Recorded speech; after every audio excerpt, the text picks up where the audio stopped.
Hey, what's up, everyone? Welcome back to Music Theory Logic. My name's Andrew, and today is going to be another music theory breakdown. Today, we're going to look at the single Gray Area by Chainz off his album So Help Me God. It actually came out the day before my birthday, 2020. So let's go ahead into our Logic session. Here we are in my recreation in Logic Pro of the instrumental from Gray Area. If you haven't seen these before, I do not play the original track. If you're not familiar with it, I would pause it and go listen to the original, since this is aimed at helping us better understand said original. So here we go. I'm going to play the instrumental. It's a consolidated arrangement so that it's not as repetitive since we don't have vocals. And then I'll talk about the scale that this melody and chords were written with and the chords we use in the song.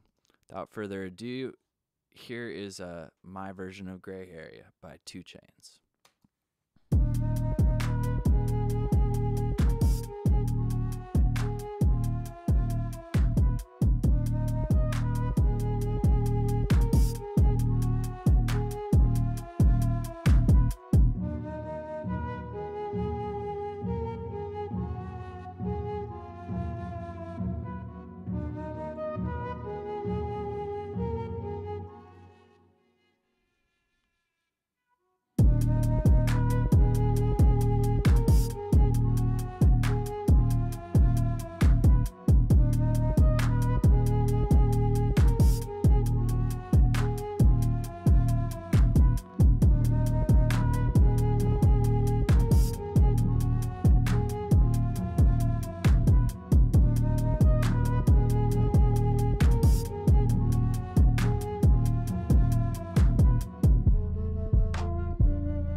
So this is that trippy ending of the track.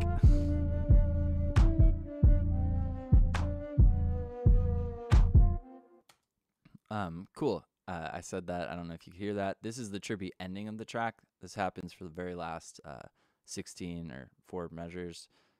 Sorry, 2 measures.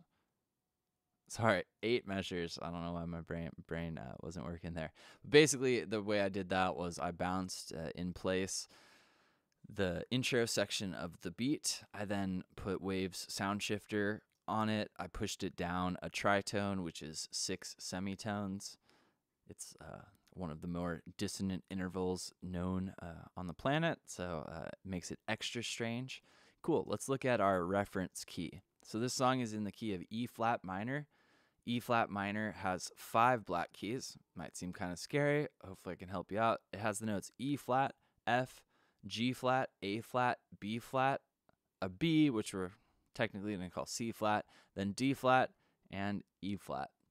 So 5 black keys again. If you're confused about scales, I'll link to my music theory text below. I try to show you how to make those as simple as possible. Basically, if you write A minor in to your MIDI, you can then drag it up so that the tonic or the root note is on the E flat, and that'll work. Let's listen to our scale. Cool. E flat natural minor. Nothing more than that. Then the main chord we hear this entire song is the 1 chord. It's the E flat minor. 3 notes, E flat, G flat, and B flat. It sounds like this. Cool. Now those are the only technical chords played by instruments. However, our melody is really driving the song.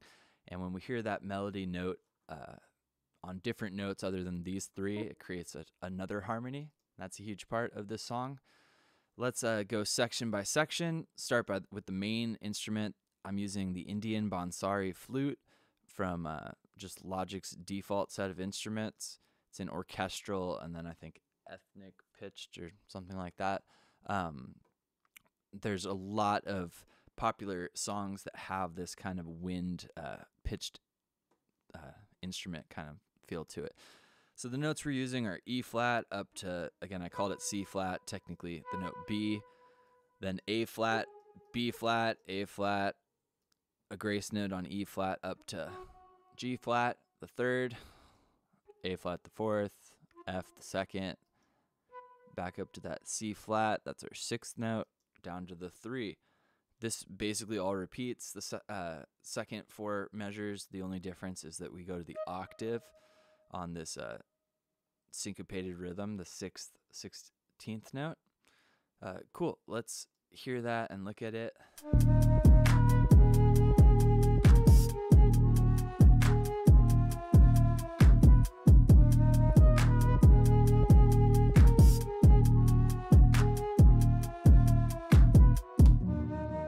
Cool. Now the main thing besides getting those notes right, all of these notes right, that makes this sound like the original is using pitch bend automation. So we can access that or see it by looking down here.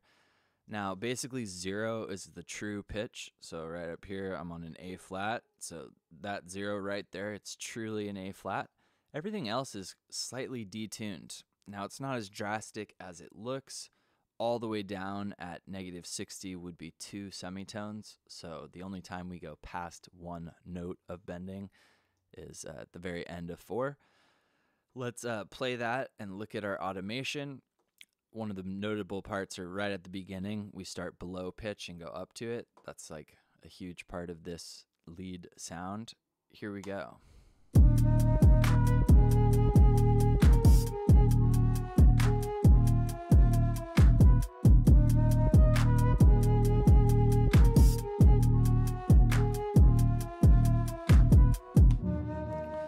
Cool.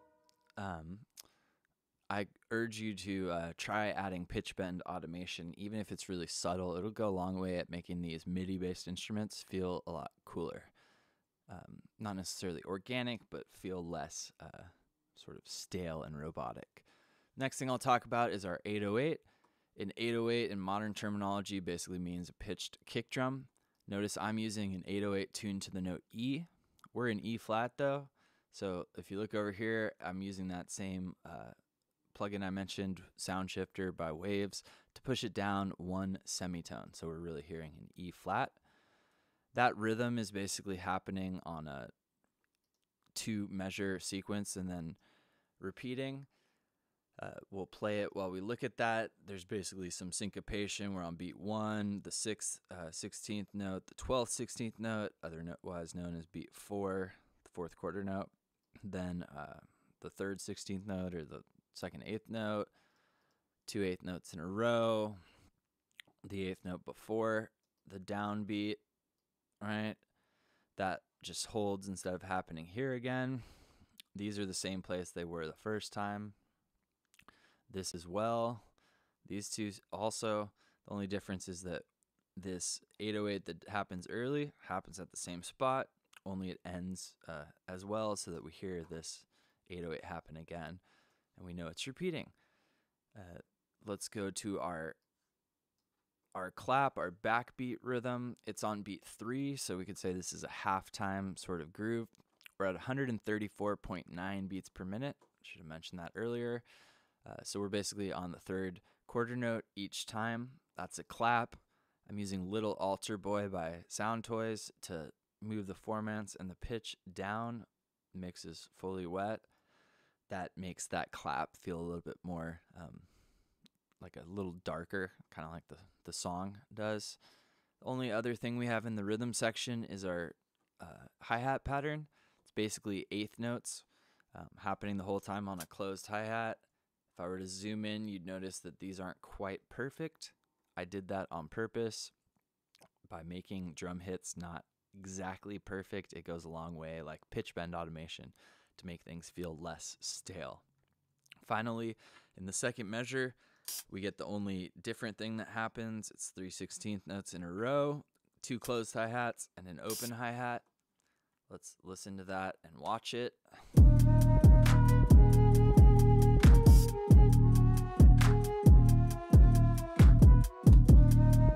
So this open hi-hat is really a cool thing to give like the loop an identifying point. Nice. That basically covers everything in the beginning. In our breakdown section, or where we hear the strings for the first time, we get Pizzicato Strings, a fancy classical music based word for plucked strings. So this is a string group. Basically you're hearing like a cello, viola, and violin. The chords, all these notes are in the E flat minor chord. The difference is in the first 4 measures, we get like the chord, then an echo, if you will, a higher version of it, a lot softer, filling in, so all on the quarter notes, 4 beats in a row. The second 2 measures of that, it all happens together. So first 2 we're echoing, second 2 we're all together. Nice. That at the same time we get this new pad sound. The pad is literally holding an E flat minor chord. I've stretched out the voicing slightly, so the 5th, the 2 outer notes are on the bottom, and then the one that would have been down here in between is up an octave. That chord voicing just goes a long way to make it feel less like there's less clashing happening in a certain range. It opens it up. It gives it a kind of a color. Cool. Then after that section, we basically get the same thing that comes in, only we have that pad I mentioned, doing just the one chord, the E flat minor, for the first 2, or the first 2 groups of 4, so the first 8 measures halfway through that verse. Then we get the pizzicato strings that come in the same exact section, comes in on top. And then finally, that part I explained where I bounced, or I made an audio file out of the beginning MIDI that I did for the instrumental, and then I took that all and pushed it down 6 semitones, also known as a tritone. Cool. I will play this instrumental from the beginning one more time.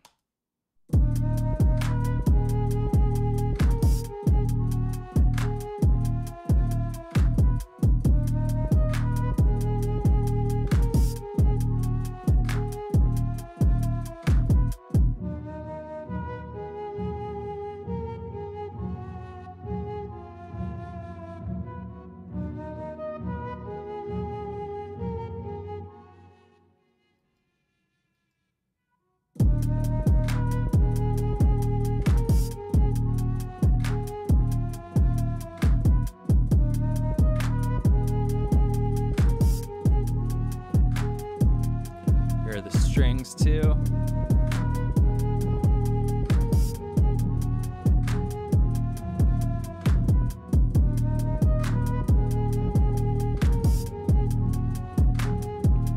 And that weird pitch down ending.